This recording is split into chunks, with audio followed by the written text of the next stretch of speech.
Sino-sino nga ba yung mga posibleng hanapan ng affidavit of support and guarantee?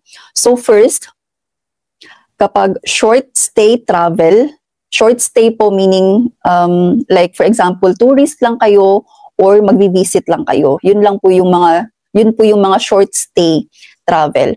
So kapag short stay travel na sponsored ng second up to fourth degree relative. So sino-sino ba itong nasa second up to fourth degree relative?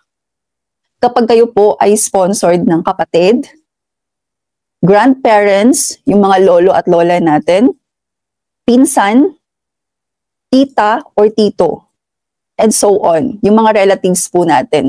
Again ha, second up to fourth degree. Kasi yung first degree relative, hindi na po necessary ang affidavit of support and guarantee. So sino-sino naman yung nasa first degree relative? Yun po yung parents, anak, and spouse. So kapag parents natin yung sponsor, hindi na po necessary ang affidavit of support and guarantee. Kapag anak natin ang sponsor, hindi na rin po kailangan ang affidavit of support. And kapag asawa natin ang sponsor, hindi na rin po kailangan ang affidavit of support and guarantee. So ipapakita ko po sa inyo mamaya yung confirmation message na galing po sa immigration mismo. And then yung second po na posibleng hanapan ng affidavit of support and guarantee kapag short stay travel na sponsored ng non-relative.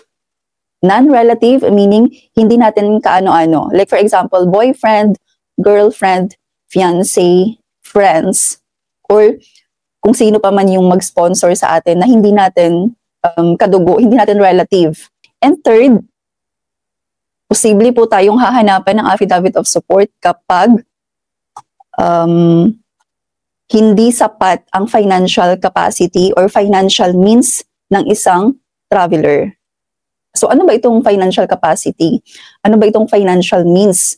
So ito po yung mga documents na magpapakita na tayo po ay financially stable, kaya natin gastusan yung travel natin, afford natin yung travel. Kapag makita ng immigration na hindi sapat or hindi natin afford yung travel natin, for example, wala tayong work, or kung meron man tayong work, hindi sapat yung salary natin, or hindi sapat yung savings natin para sa travel. So kapag ganun, posible pong hanapan tayo ng affidavit of support and guarantee kahit na sasabihin natin na hindi naman sponsored yung travel.